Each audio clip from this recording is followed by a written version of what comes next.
Coucou tout le monde, j'espère que vous allez bien. Aujourd'hui on se retrouve pour un petit point sur le challenge de ma palle de mai. On est actuellement le 16 mai, donc c'est-à-dire qu'on est officiellement à un petit peu plus de la moitié de ce challenge. Je voulais vous faire un petit peu un point sur ce que je suis en train de lire, où est-ce que j'en suis de mes lectures, est-ce que je suis plutôt bien partie, pas bien partie. Et puis vous montrer un petit peu ce que j'ai prévu de lire. Voilà, ça va être un peu en mode à la fois résultat de mon challenge et à la fois un peu vlog. Voilà, je me suis dit que je ferais un petit peu comme ça. J'ai vraiment commencé le challenge avec ma palle le 4 mai parce que j'avais une lecture en cours pour la bibliothèque que j'avais empruntée et du coup je me suis dit que j'allais essayer de la terminer avant de vraiment entamer ma palle de mai. Ce qui fait que j'ai vraiment commencé que le 4. Donc je me dis, si jamais j'ai une lecture en cours et qu'il me reste quelques jours, je pourrais un petit peu déborder sur juin. Il y a eu pas mal de ponts, là début mai, vous savez, avec les jours fériés et tout ça. Et malheureusement, j'ai envie de dire, j'ai pas réussi à lire vraiment beaucoup. Normalement, je lis environ 4-5 livres par mois. Et je m'attendais à avoir lu au moins 2 livres, voire 3 livres en fonction de la longueur tout simplement, de si le livre me plaît, si j'ai vraiment envie de le lire ou pas. Malheureusement, voilà, je dois vous dire que j'en suis toujours à ma première lecture de ce mois.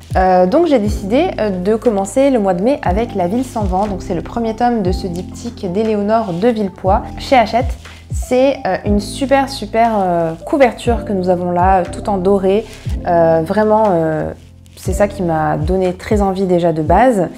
Et deuxièmement, c'est un livre dans un univers de magie, on va dire un petit peu. On se retrouve à Hyperborée, c'est une ville sous un dôme, voilà, donc il fait très froid, c'est dans la montagne, sauf que grâce à ce dôme, il fait toujours chaud, il fait toujours bon.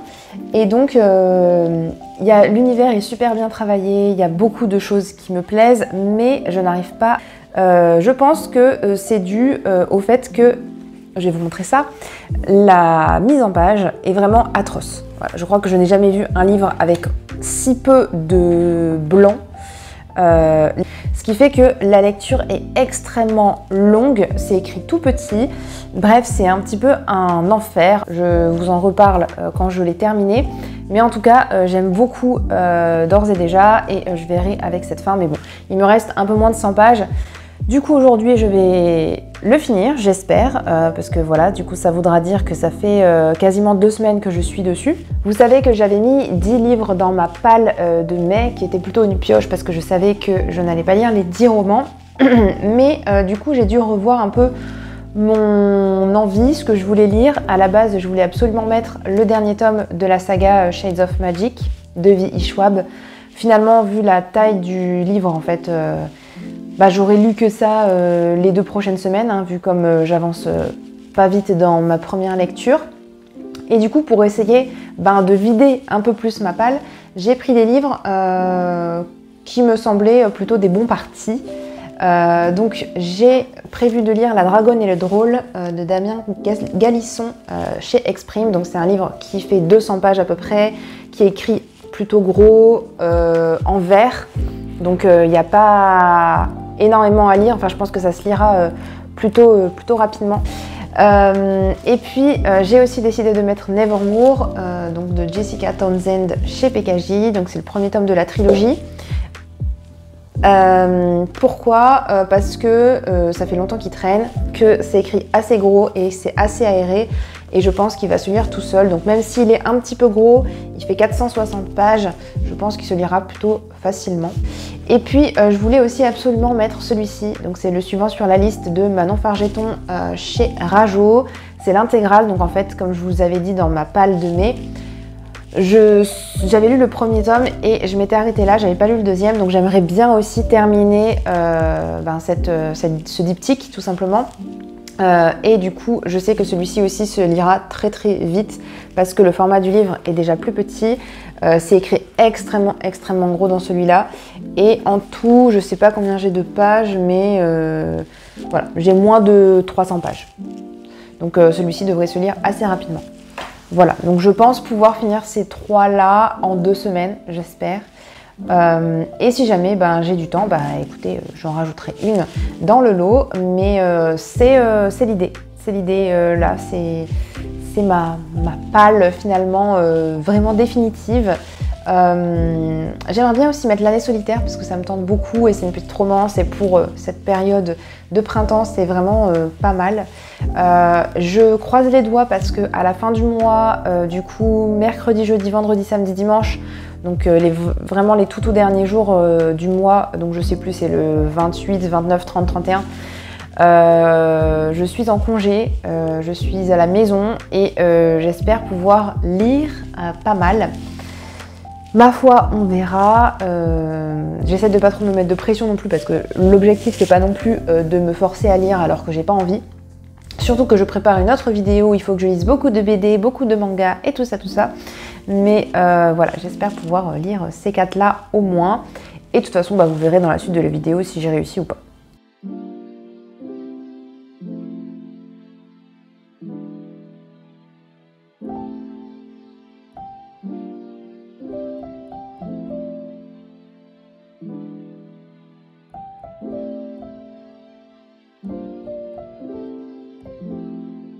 J'ai terminé du coup La Ville sans vent. Vous voyez peut-être ou pas qu'il fait quand même assez nuit, il est 21h30 et du coup j'avais commencé à lire à peu près vers 14h, 14h30, sachant que je n'ai pas fait que ça bien sûr. Je lisais quelques pages par-ci par-là, j'allais faire autre chose, etc. Il n'empêche que j'ai beaucoup aimé ma lecture, je vous en parlerai dans un cadre un peu plus peut-être un peu plus mieux. Je vous en parlerai demain, le temps un peu que je réfléchisse à ce qui m'a plu, ce qui m'a moins plu, pour que ce soit un peu mieux à l'image aussi. Du coup, je voulais en profiter également. Donc demain, effectivement, je commencerai celui-ci. Je compte le finir du coup dimanche, lire la moitié demain et la moitié dimanche. Du coup, on se retrouvera peut-être très vite. Et puis, je voulais aussi dire que j'étais en train de lire Un nom sur la liste de Monica S qui était dans ma palle de mai. Je vous en ai pas parlé parce que j'avais complètement zappé, mais je le lis avec mon copain. Donc, on en est à peu près à un quart du livre. On avance plutôt bien. Je pense pas qu'on le finisse d'ici la fin du mois de mai.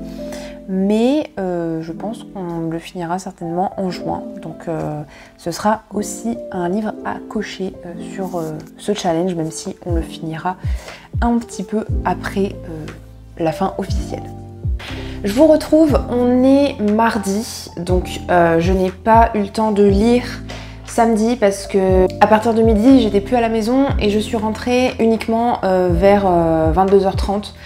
Donc autant dire que j'ai pas vraiment eu le temps d'avancer dans cette lecture là. Je sais pas si je vous avais dit ou pas, mais vendredi j'ai eu le temps de le commencer quand même un petit peu. Et donc on est mardi actuellement et en fait j'en suis à la moitié. Et je pense pouvoir le finir ce soir. Dimanche, j'ai dû lire une 20aine de pages, donc vraiment pas grand chose. Mais là, j'ai bon espoir de pouvoir le terminer parce qu'il se lit quand même assez vite. Pour l'instant, j'aime bien, mais je trouve qu'il y a pas mal d'éléments qui viennent ralentir le récit. Je pense que c'est le fait que ce soit en vers libre et que du coup, ça apporte une dimension un petit peu poétique dans un roman qui, de par l'histoire, en fait, me fait plutôt penser à un roman un peu de piraterie. Je trouve que c'est vraiment osé de la part de l'auteur de traiter d'un roman comme ça avec ce style d'écriture, mais ça n'empêche que ça marche quand même bien, d'autant plus que le personnage principal c'est un jeune garçon qui adore chanter, qui est beaucoup plus calme que ses autres comparses. Je vous tiendrai au courant, j'espère pouvoir vous faire un point du coup en fin de journée lorsque je l'aurai terminé. Mais c'est pas pour ça que je devais vous voir, c'est pour vous parler de La Ville sans vent d'Éléonore de Villepoix. Donc c'est le premier tome de ce diptyque chez Hachette qui est paru en 2020, donc ça fait quelques années déjà. Et je trouve que ça se ressent dans l'univers, dans les personnages, dans tout ça. Je suis tombée très récemment, la semaine dernière, sur une vidéo de la chaîne du Crochet littéraire, donc je ne sais pas le prénom de cette fille, mais sa chaîne s'appelle Le Crochet littéraire et j'étais tombée sur sa vidéo « Je n'aime plus les nouveaux livres » ou quelque chose comme ça. Et j'étais plutôt d'accord avec ce qu'elle disait, surtout sur le fait que les livres à l'heure actuelle sont des objets surtout de consommation et où j'ai le sentiment que on crée des histoires qui plaisent et donc on se retrouve avec des copies de scénarios, de personnages. et on ne retrouve pas de choses vraiment originales. Je sais pas si c'est le phénomène des réseaux sociaux qui fait que voilà, ça engendre, s'il y en a un qui a bien fonctionné, ça engendre ensuite de la part des éditeurs une volonté de retrouver ce genre de cet engouement et du coup de demander aux auteurs d'écrire de telle manière ou en tout cas de publier, de choisir les textes qui étaient plutôt orientés sur ce même schéma. Tout ça pour dire que ce roman datant de 2020, ça signifie qu'il n'est pas sujet à toutes ces problématiques qui sont plutôt des années 2024-2025, depuis qu'il y a ces histoires de livres collector, d'objets livres en fait, qui sont plutôt là pour être possédés plutôt que pour être lus. Donc tout ça est super bien détaillé et je vous laisserai en barre d'infos le lien vers la vidéo du crochet littéraire si vous voulez aller voir plus en détail ce qu'elle en dit. Mais en tout cas, j'étais super contente du coup de voir quelque chose d'original avec ce livre-ci. On va suivre Arka, une jeune fille qui a 12-13 ans, qui arrive à dos de cheval dans cette fameuse nouvelle ville d'Hyperborée. Elle vient de très loin, elle traverse des montagnes et comme vous le voyez sur la couverture, en fait, Hyperborée, c'est une ville qui est sous un dôme en verre pour se protéger du froid de la montagne qui est juste là. Hyperborée, c'est aussi une cité très castée avec 7 étages, avec tout en bas le bas peuple. Donc au niveau 1, ils n'ont pas de lumière, c'est insalubre, ils ont toute l'eau des égouts qui tombe chez eux, ça pue, enfin bref c'est horrible. Et puis plus on monte, plus on arrive dans les étages et dans les endroits où les gens ont le plus d'argent. Et notamment au 7e étage, on a les mages, qui sont du coup des magiciens qui ont des pouvoirs. Et on a notamment aussi sous la coupole le Basileus qui est le roi et qui vit depuis 120 ans et qui du coup règne depuis extrêmement longtemps. Il est aussi immortel si ça ne suffisait pas et il est aussi assez dictateur. Pour passer des étages aux autres, on a du coup des comment dire, des sortes de traversants avec de l'eau. Donc je sais plus comment on appelle ça, et en fait du coup on se balade à dos de tortue. Voilà, ça vous dresse un petit peu le portrait de cette cité extrêmement originale, même si l'histoire des castes et des niveaux c'est pas original. Je trouve que le tout, c'est-à-dire la coupole en verre, le fait qu'on ait un Basileus qui est immortel, le fait qu'on ait des mages, tout ça, toutes ces différentes caractéristiques font que cet univers pour moi est extrêmement original et a été extrêmement plaisant à suivre. Pour revenir du coup à notre petite Arka, elle arrive à dos de cheval, elle arrive dans Hyperborée, elle a pas un sou, et pourquoi est-ce qu'elle arrive là? C'est parce que elle se retrouve toute seule et la seule famille qui lui reste c'est son père, et elle essaye du coup de le retrouver et elle pense qu'il est à Hyperborée puisque soi-disant c'est un mage. Il va lui arriver plein de choses, je vais pas vous spoiler non plus tous les détails. Et elle va se retrouver disciple d'un mage qui s'appelle Lastianax, qui est un très jeune mage qui vient d'être promu mage entre guillemets, qui a 19 ans. Et il va se passer des choses assez bizarres et notamment en fait il va y avoir plusieurs mages qui vont décéder un à un et qui vont être en fait assassinés. Et le roman c'est principalement ça, c'est surtout enquêter sur ces assassinats. Donc on est à la fois dans un univers de fantasy, avec de la magie, avec du mystère, avec une jeune fille qui se pose des questions sur son identité. On se retrouve dans un cadre qui est assez habituel, on va dire, dans tout ce qui est fantasy et fantastique, avec potentiellement de la magie, ces histoires de guerre, de clans, etc. Mais je trouve que c'est extrêmement original parce qu'il y a plein de petits détails qui font que c'est très caractéristique de cet univers-là en particulier. J'ai eu aucun mal à comprendre ce qui se passait, qui étaient les personnages, leurs pouvoirs, etc. Je trouve que c'était très clair. Le personnage d'Arka est super sympa à suivre, c'est une petite fille très débrouillarde, courageuse, voilà, qui n'a pas froid aux yeux. Et Lastianax, donc qui est notre deuxième personnage principal, donc le fameux mage qui va s'occuper d'Arka, lui c'est plutôt quelqu'un d'assez taciturne, d'assez cartésien. Il vient du premier niveau, lui de base, mais il a réussi à être disciple, donc c'est-à-dire à être entraîné par un mage, et là il se retrouve soudain propulsé au niveau mage, donc le niveau le plus puissant possible.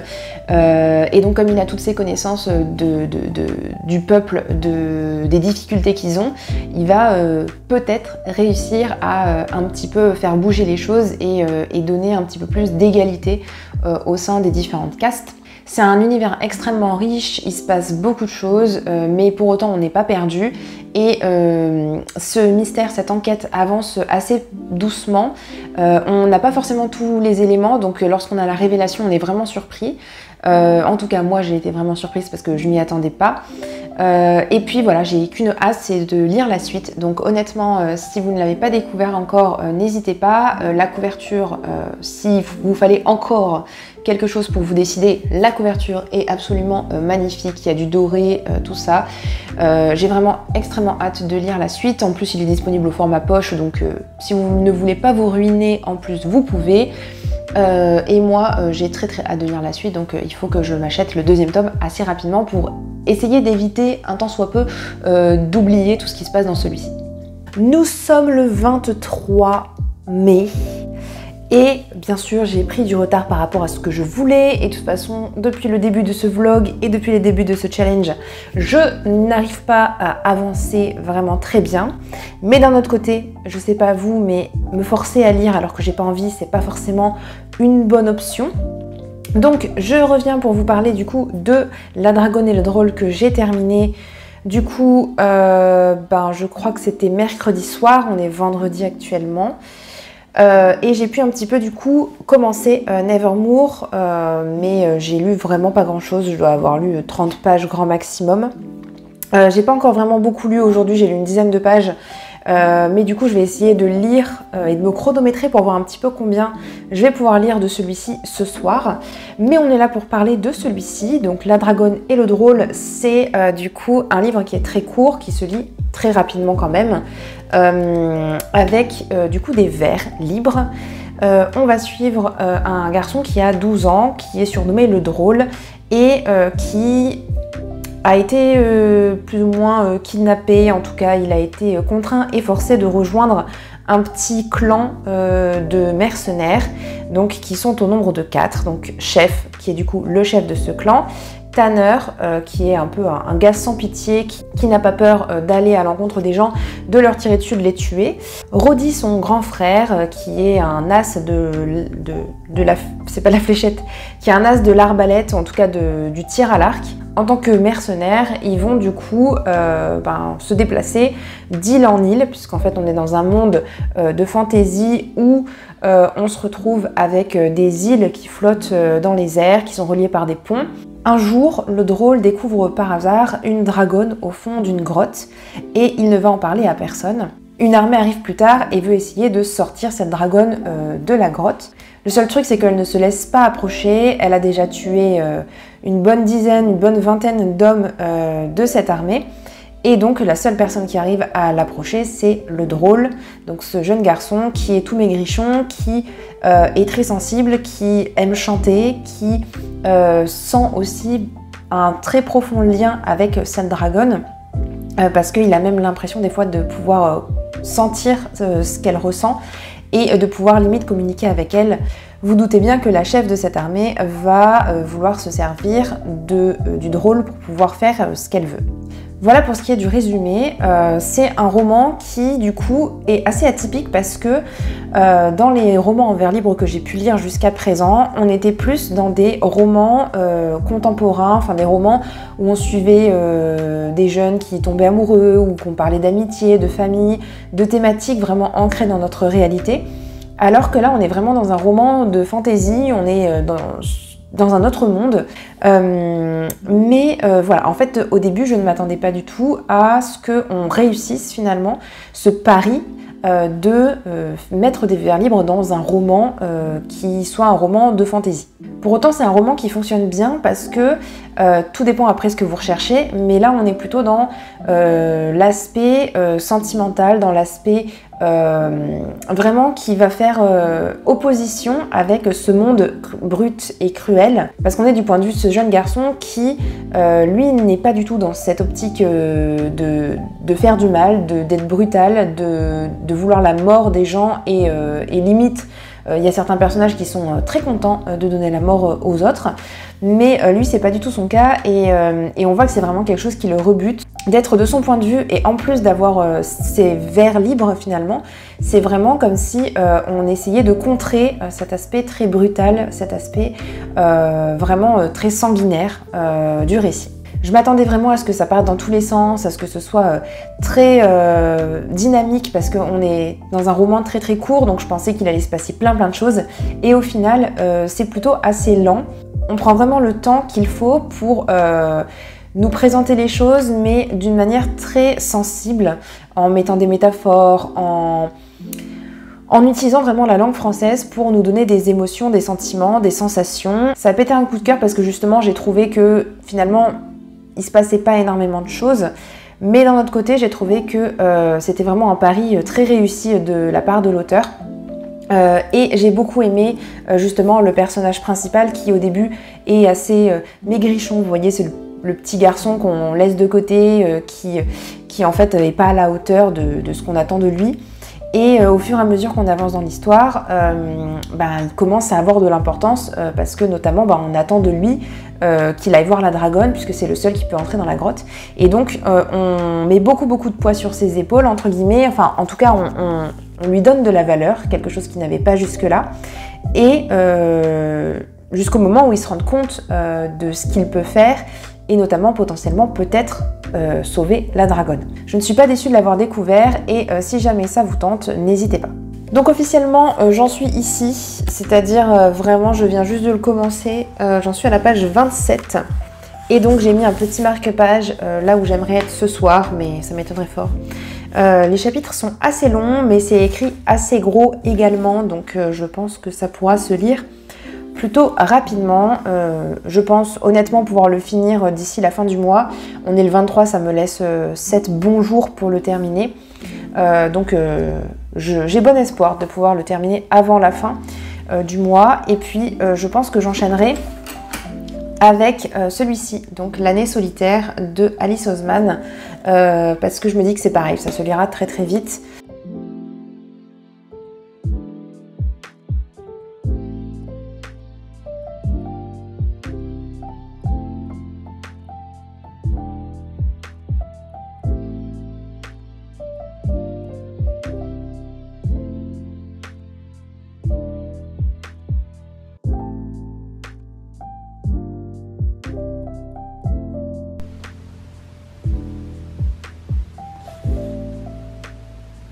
Je vais faire une petite pause là, juste brièvement, pour vous parler du roman, du coup, de ce que j'en pense pour l'instant.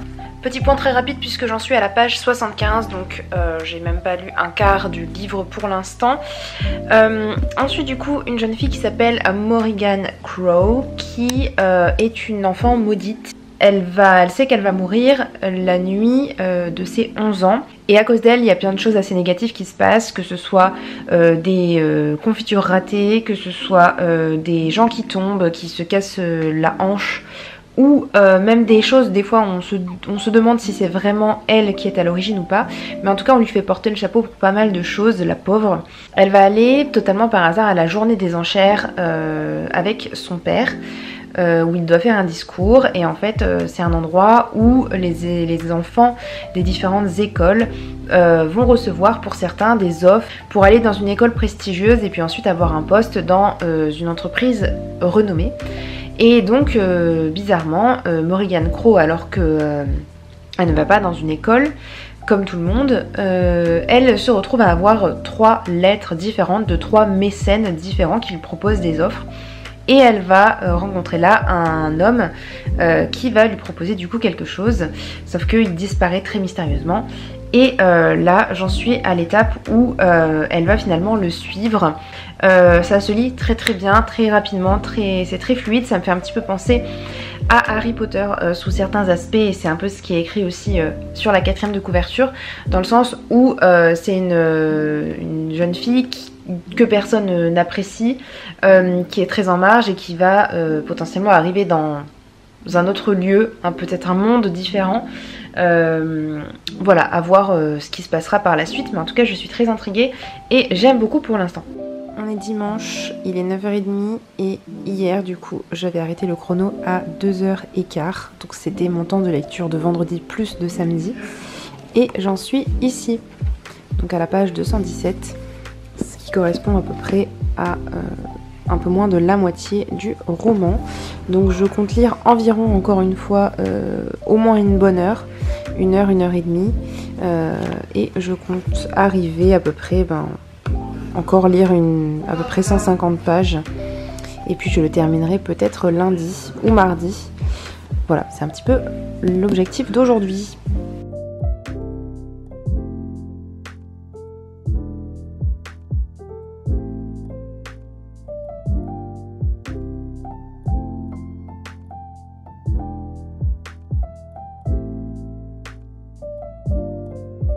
Contrairement à hier où j'ai quand même pris une bonne heure et demie, je dirais, de ma journée pour lire, aujourd'hui ça n'a pas été vraiment le cas. J'ai lu 2 chapitres, donc à peu près une trentaine de pages, donc j'ai vraiment pas beaucoup avancé. Et au niveau de mon chrono, j'en suis à 3h05. Je vais faire ma séance de sport tout de suite, donc encore une fois je vais pas lire pendant cette heure là. J'ai fait 2 heures de vélo juste avant. Donc voilà, donc aujourd'hui ça n'a pas été vraiment lecture, ça a plutôt été sport. Et peut-être que je prendrai quand même le temps de lire un petit peu ce soir, puisque normalement je devrais finir dans une heure et demie. Donc j'aurai le temps encore de lire après. On verra ce que ça donne, je vous ferai un petit topo en vous indiquant le chrono où j'en suis et en vous disant vraiment où j'en suis dans ma lecture.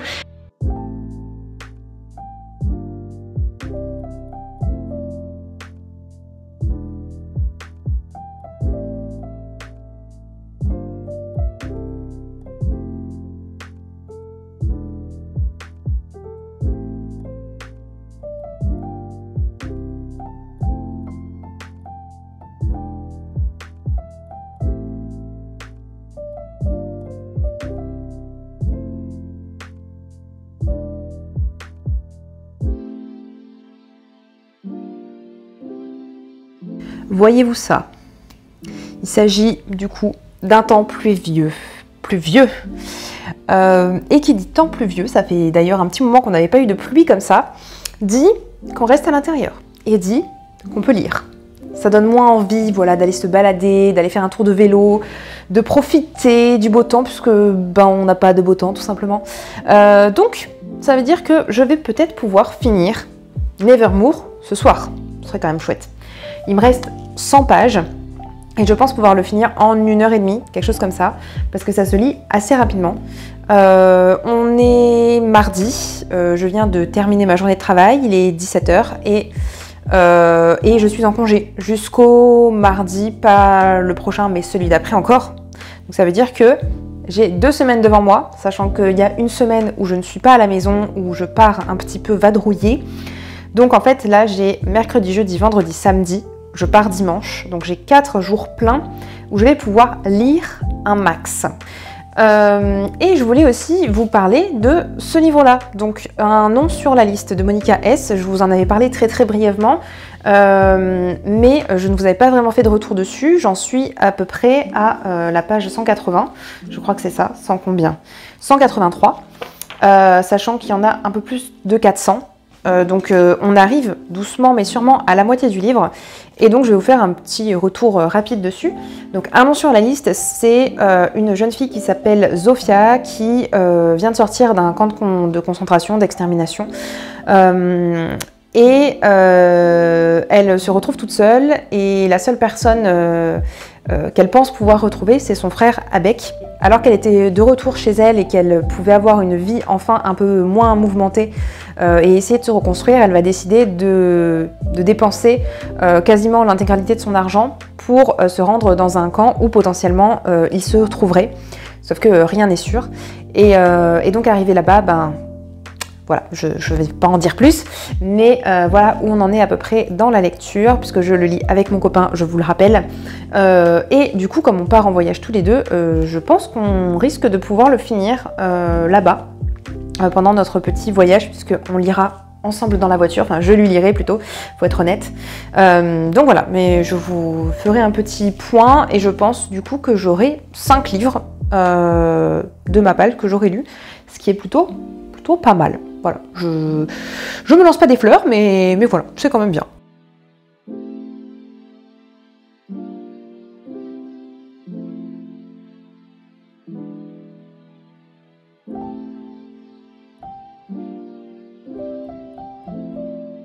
J'étais en train de tourner d'autres vidéos, donc je vais rester ici pour vous parler de Nevermore, de Jessica Townsend. Donc c'est le premier tome, Les défis de Morrigan Crow, aux éditions Pocket Jeunesse. Qu'est-ce que j'en ai pensé du coup? J'ai trouvé que c'était un super roman. J'ai vraiment été transportée, j'ai vraiment adoré tout de A à Z. Il se passe tellement de choses, c'est extrêmement dynamique. Ça reste un petit peu jeunesse néanmoins parce que je pense que la cible c'est plutôt les 9-10 ans, 9-11 ans. Pour autant, l'écriture n'est pas enfantine. Je ne sais pas ce que je vous ai dit ou pas de l'histoire, donc je vais récapituler très brièvement. Donc on va suivre Morrigan, une jeune fille qui est maudite. Elle est née le jour du Merveillon. Elle va être sauvée in extremis par un homme qui s'appelle Jupiter et qui va lui dire est-ce que tu veux venir avec moi à Nevermore? Voilà, elle va accepter parce que soit c'est ça, soit elle meurt tout simplement.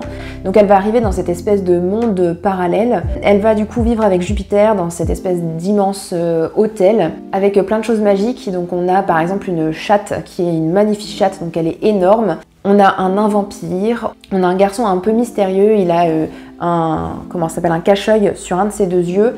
Il s'appelle Jack, c'est le neveu de Jupiter et il est absolument horrible avec Morrigan. Il y a des sortes d'ombres qui la suivent et qui lui veulent du mal.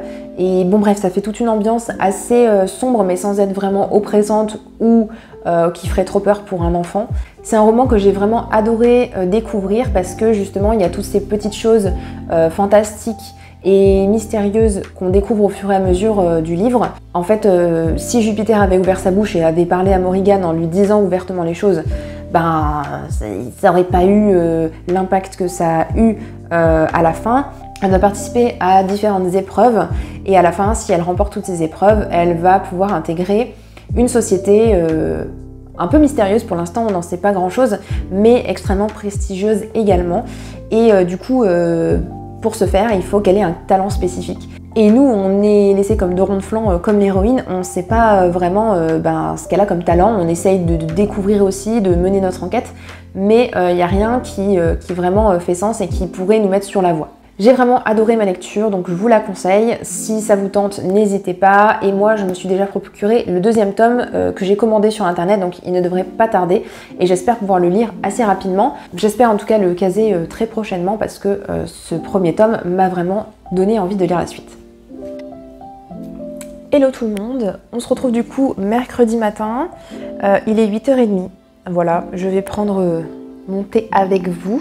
J'ai pas mal de choses à monter, j'ai prévu de faire plein de petits shorts à programmer pour les prochaines semaines, puisque je me rends compte que c'est ce qui marche quand même vraiment pas mal et qui fait venir du monde en fait. Donc voilà, je me dis que je vais faire pas mal de shorts et je vais aussi monter la vidéo pour tout à l'heure puisque je n'ai pas monté encore et j'ai prévu tellement de vidéos en fait jusqu'à début juillet qu'il faut que j'en sorte parfois le mercredi et le dimanche. Mais voilà, comme là j'ai le temps aujourd'hui, normalement ça devrait se faire assez facilement. Donc, j'ai prévu quoi à lire aujourd'hui? Alors,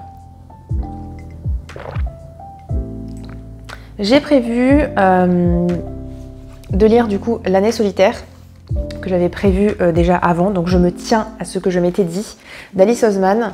Je l'ai juste ouvert ce matin pour me rendre compte que ça n'allait pas être un livre facile. Il y a plein de trigger warnings au début du livre. On parle de suicide, pensée suicidaire, tentative de suicide, automutilation, dépression, troubles du comportement alimentaire. Plein de choses comme ça, pas très fun. En tout cas, moi qui pensais être sur un livre rose avec de la romance et des petits oiseaux qui chantent, on va pas du tout être dans cette vibe-là. J'avais aussi réservé un livre qui est arrivé à la bibliothèque, donc il faut que j'aille là-bas pour aussi rendre des livres qui sont en retard depuis hier. Donc je vais essayer de lire aussi pas mal de livres de la bibliothèque si j'avance pas trop dans l'année solitaire. c'est que j'aurais lu des BD et des mangas que j'ai empruntés. Je suis très intriguée par Dementia 21, donc de Kago Shintaro, donc c'est le tome 1, c'est un gros volume en termes de dimension. Au niveau des graphismes, c'est pas trop mon truc, je suis pas super emballée et j'en sais pas trop concernant le résumé. Il faudrait aussi que je lise Un destin de trouveur de Jess, un récit des contes de la pieuvre aux éditions Delcourt, qui pour le coup là aussi ça me dit pas trop. C'est pas vraiment le genre de... Oula, je ne sais pas ce qu'ils font dehors. C'est pas trop le genre de livre que j'apprécie. En tout cas, les dessins me donnent pas vraiment envie.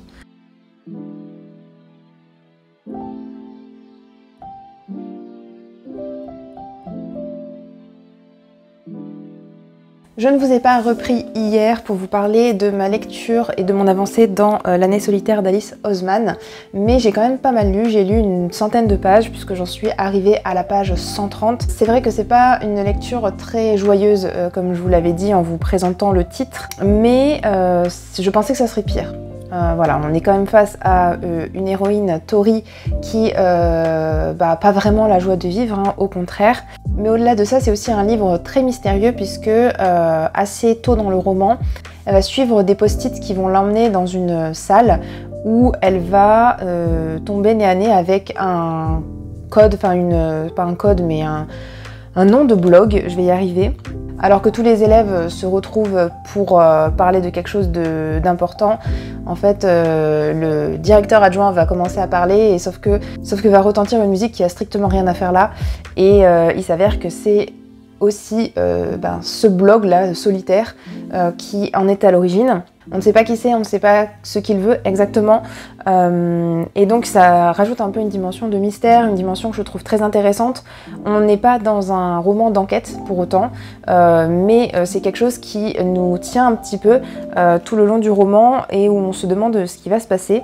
Donc aujourd'hui, ce que j'aimerais beaucoup faire, c'est avancer au moins 100-150 pages de ce roman. Comme ça, il me restera une petite centaine de pages pour demain. Et donc ça voudra dire que je l'aurai fini. Et demain, du coup, on est le 31. Et donc j'aurai fini ce challenge officiellement, même si je pense le prolonger un petit peu de quelques jours. Je voulais faire un tour à la bibliothèque et je vous avais dit que je voulais faire ça mercredi. Finalement, je ne l'ai pas fait. J'ai tout ça à lire, qu'il va falloir que je rende. Alors pas forcément tout de suite, surtout celui-ci en fait, je vous avais dit qu'il fallait que je le lise la dernière fois. Et je voulais aussi faire un petit point sur celui-ci, donc qui est un nom sur la liste, que je continue doucement mais sûrement. Donc juste petit update sur où est-ce qu'on en est. On en est à la page 258.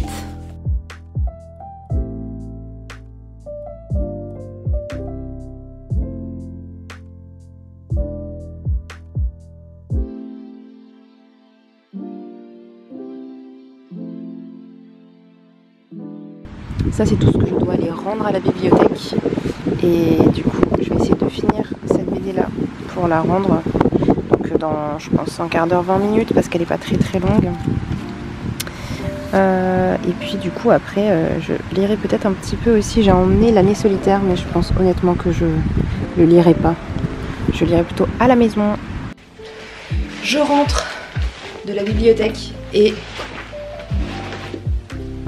j'ai un sac plein à craquer, mais vraiment il est énorme. Je pouvais pas en mettre beaucoup plus en vrai. Je vais vous montrer ça assez rapidement parce que vous les verrez de toute façon prochainement dans un book haul. Donc voilà, mais je me suis dit que ça pourrait vous intéresser aussi. On est le lundi 9 juin, si tout va bien, je tourne cette vidéo aujourd'hui et vous l'aurez un petit peu plus tard dans l'après-midi. Pour vous faire un petit retour de ce challenge. Quand je vous ai laissé, j'étais en train de vous présenter l'année solitaire que je commençais. Je ne sais plus exactement ce que je disais, donc je vais peut-être un peu me répéter. On suit Tori, une jeune fille qui est pas forcément très heureuse dans sa vie, qui survit plutôt qu'elle ne vit. Je sais pas si on pourrait dire qu'elle est en dépression, en tout cas voilà, il n'y a rien qui l'intéresse, elle a bien une bande de copains mais c'est parce que ça fait longtemps qu'ils sont amis et donc ils sont toujours là et en fait elle les suit mais elle ressent pas forcément d'attache, ou en tout cas voilà, les choses glissent sur elle, elle n'est pas intéressée par grand chose. Et elle va faire la connaissance d'un garçon qui s'appelle, je ne sais même plus, Michael, c'est ça, qui a une réputation d'être un garçon un petit peu spécial. Et bizarrement, ils vont plutôt bien s'entendre. On se concentre autour de ce personnage-là. J'ai trouvé que c'était un peu difficile de la cerner parce que d'un côté, on nous la présente comme quelqu'un qui est plutôt... comment dire, assez taciturne, assez froide, mais également très pessimiste. On n'arrive pas trop à mettre le doigt sur pourquoi est-ce qu'elle est comme ça, qu'est-ce qui a pu se passer dans sa vie avant. Les gens l'aident pas forcément, ils essayent pas de comprendre ce qui se passe. Ses parents sont pas forcément non plus là pour l'écouter. Donc ça met un peu un sentiment de bon, est-ce qu'elle est vraiment si mal que ça? Puis d'un autre côté, à la fin, on la voit sur le toit du lycée, elle est prête à se jeter dans le vide. Donc je sais pas, j'ai pas réussi vraiment à bien comprendre ce personnage.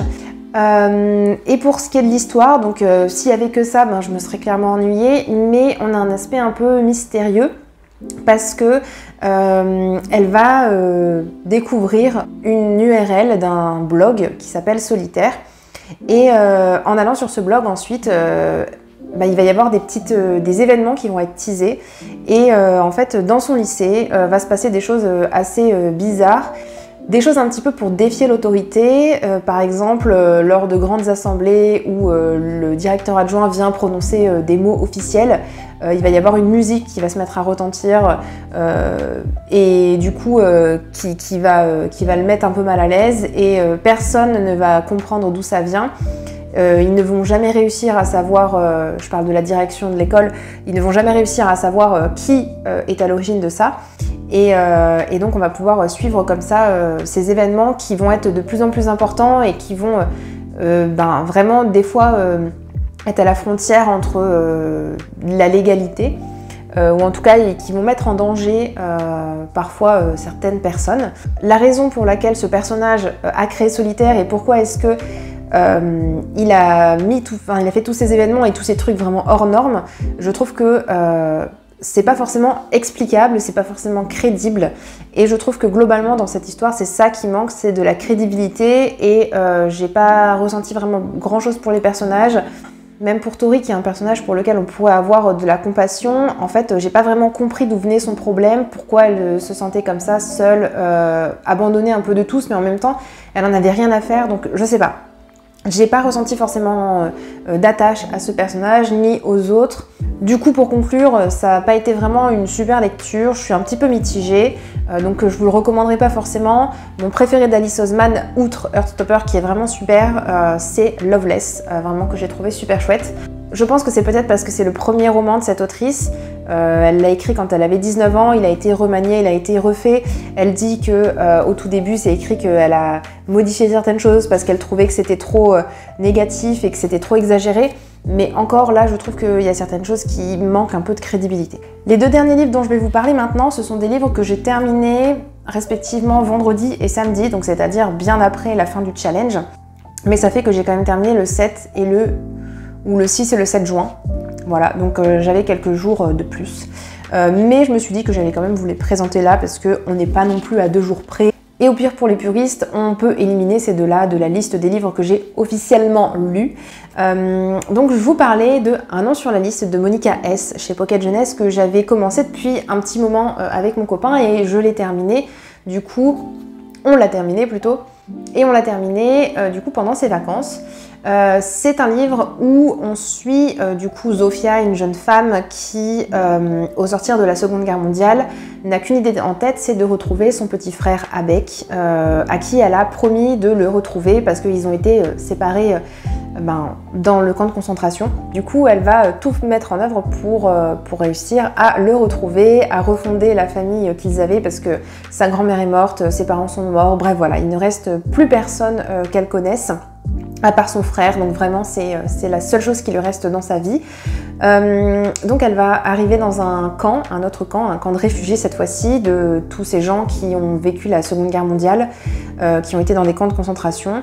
C'est un livre qui, par cette thématique d'être après la Seconde Guerre mondiale, on n'est pas dans le camp de concentration, on est vraiment après. Comment est-ce qu'on se reconstruit par rapport à ça, comment est-ce qu'on continue à vivre tout simplement. Donc elle va arriver dans un camp, elle va se faire des amis, elle va rencontrer des gens et on va voir que la vie reprend petit à petit. On assiste à un mariage. Qu'est-ce qui se passe d'autre? Les gens se reconstruisent, ils vont apprendre à travailler la terre pour ensuite pouvoir travailler dans l'agriculture par exemple en sortant de ce camp, parce que c'est une sorte de zone tampon avant de réintégrer la société. Donc Zofia va tout faire pour essayer de retrouver son petit frère. Elle va envoyer des courriers de partout.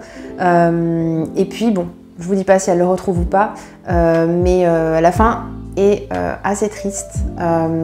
Ça reste un livre qui est très touchant. J'ai lu des livres qui étaient beaucoup plus difficiles à lire, mais là je trouve que c'est un livre qui est extrêmement touchant, mais qui a du coup ce côté à la fois comment dire, réaliste, dans le sens où on voit les choses telles qu'elles sont, avec les difficultés, avec le fait qu'ils sont rationnés, que c'est mieux, c'est largement mieux que ce qu'ils ont vécu dans les camps de concentration. Mais la vie n'est pas toute rose et on se rend compte qu'il y a encore beaucoup de chemin à faire avant de totalement redevenir les gens qu'ils étaient avant, et ce sera très difficile de retrouver sa vie d'avant. Donc voilà, vraiment un super roman que je vous conseille si vous ne le connaissez pas.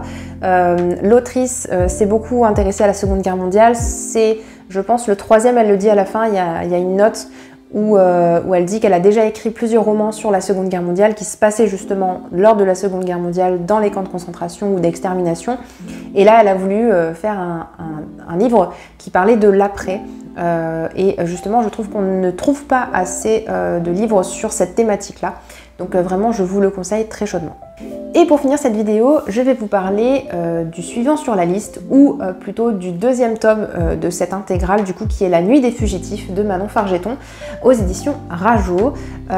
C'est un livre qui, comme le premier tome, en fait, m'a un petit peu laissé un sentiment mitigé. Donc, rapidement pour rappel, dans le premier tome, on suivait 5 personnages qui étaient des hybrides, des jeunes, qui ont été, dont le génome a été modifié pour avoir des dons particuliers. Donc par exemple, il y en a qui ont des dons de chouettes et puis ils arrivent à voir dans la nuit. Il y en a qui ont des dons, je sais pas, des gènes de dauphin. Il y en a qui ont des gènes de dauphin pour pouvoir avoir une ouïe ultra sensible. L'hybridation vient d'un chercheur qui s'appelle Martin Klein, je ne sais plus son nom. Et donc ça a été fait dans l'illégalité totale. Et donc voilà, il se retrouve à exister un peu bon gré mal gré, et il y a certaines personnes qui veulent leur mort parce qu'ils sont contre les hybrides, qui trouvent que ce ne sont pas des vrais humains. Et ce deuxième tome, du coup, j'ai réussi à m'y plonger quand même, parce que finalement on nous réexpliquait un petit peu le premier tome au début du deuxième tome. Et en fait, ce qui m'a gênée, je pense, et c'est un peu la même chose que dans le premier tome, c'est qu'on est beaucoup dans l'action.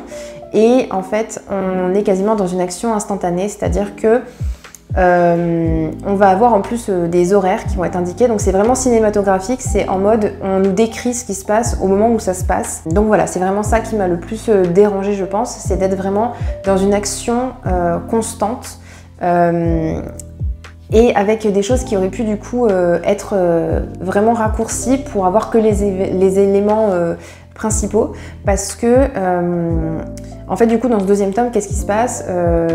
Ils sont à la fin du premier tome éparpillés un peu partout, il y en a certains qui sont même morts, et dans le deuxième tome ils se retrouvent, mais un petit peu par hasard, sur un plateau télé d'une émission qui présente des hybrides, et sur ce plateau télé il va arriver une prise d'otage, et tout ça pour essayer de récupérer une clé USB.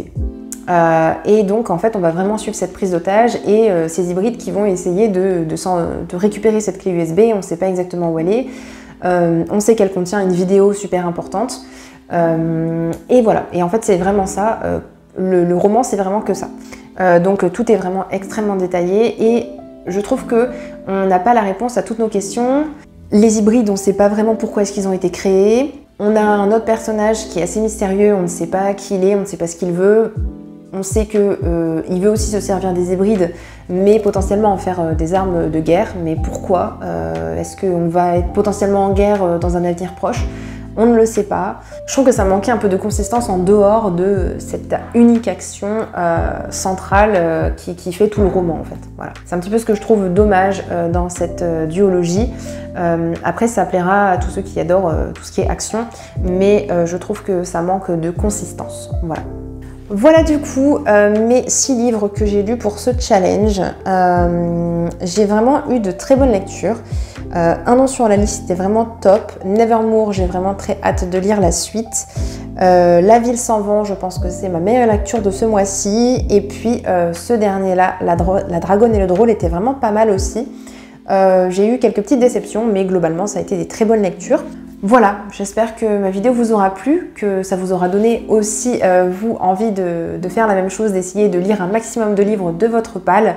En tout cas, j'espère que ma vidéo vous aura plu. Si vous avez aimé, n'hésitez pas à liker, à partager, à commenter. Ça me fait toujours plaisir de savoir que vous appréciez mes vidéos. Et moi, je vous souhaite de très bonnes lectures et je vous dis à bientôt dans une prochaine vidéo. Ciao, ciao!